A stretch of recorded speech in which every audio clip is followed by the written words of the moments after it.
যুব সমাজ যারা আছেন তারা এই ভুলটা বেশি করেন আপনারা। যেখান সেখানে কুকুরের মতো দাঁড়ায় পেশাব করেন, পকেটে তো টিস্যু নাই।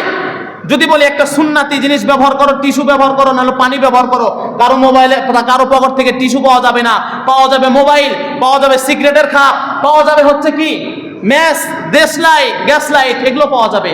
কিন্তু কি পাবেন না? টিস্যু পাবেন না যে পবিত্রতা অর্জন করবে। হে যুবক, নিজেকে একবার প্রশ্ন করো তো, যুবক বাংলাদেশের ভিতরে কি কোনো যুবক মারা যায় না? কোনো যুবক কি মারা যায় না? আজকে তোমার পকেটের ভিতরে নাপাক জিনিস জায়গা পাইলো, কিন্তু তোমাকে যেই জিনিসটা পবিত্র করবে সেই জিনিস জায়গা পেল না। নিজেকে কি লজ্জিত মনে হয় না?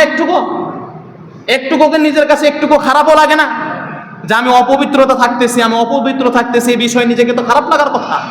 কিন্তু আজকে আমাদের এই ভিতরে খারাপ লাগা জিনিসটা নাই। খালি খারাপ লাগা জিনিস আছে যে কি সমাজের ভিতরে, হ্যাঁ আমি এই কাজটা না করলে সমাজ আমাকে খারাপ বলবে, হ্যাঁ এই কাজটা না করলে আমাকে মানে পাড়া প্রতিবেশী খারাপ বলবে। ইসলাম যে খারাপ বলতেছে এই জিনিসটার প্রতি আমাদের কোনো গুরুত্ব নাই।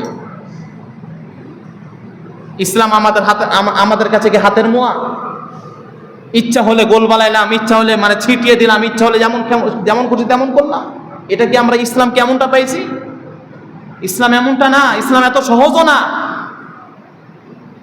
আমি রাস্তায় নাপাক অবস্থায় থাকবো, রাস্তায় ঘুরে বেড়াবো, বিড়ি টেনে বেড়াবো, আর ইসলামকে আমি মানে খুব হাতের মোয়া মনে করেছি।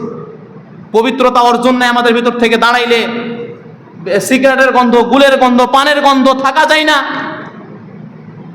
ওই অবস্থায় মানে মারা গেলে জান্নাত আমাদের হাতে চলে আসবে, আমরা মনে করতেছি জান্নাত আমাদের হাতে চলে আসবে। উপস্থিতি হয়তো বা আপনাদের অনুভূতি, আমার অনুভূতিটা আপনাদের কাছে বুঝাইতে পারতেছি না যে পবিত্রতা কতটুকু গুরুত্বপূর্ণ, কতটুকু জরুরি, হয়তো বা বুঝাইতে পারতেছি না। কিন্তু আপনাদের হাতে পায়ে ধরে আপনি নামাজ না পড়েন, আপনি সর্বপ্রথম একটা সবক নেন, আমি যে অবস্থায় থাকি পবিত্রতা অর্জনের চেষ্টা করব। পবিত্রতা অর্জনের চেষ্টা করব, আমার শরীর যেন নাপাক কোনো সময় না থাকে। মনে করেন আপনার ওই অবস্থায় মানে আপনি মৃত্যুবরণ করলেন, আপনাকে মানে নাপাকি বলে ফেরেশতারা আখ্যায়িত না করতে পারে, ফেরেশতারা যেন আখ্যায়িত না করতে পারে যে এই মাইয়াটা নাপাক আছে, নাপাক অবস্থায় তার রূহকে কবজ করা হয়েছে। নামাজের আগে আপনি সর্বপ্রথম কি পবিত্রতাকে অর্জন করেন, পবিত্রতাকে ভালোভাবে আঁকড়ে ধরেন। উপস্থিতি তারপরে এখন কি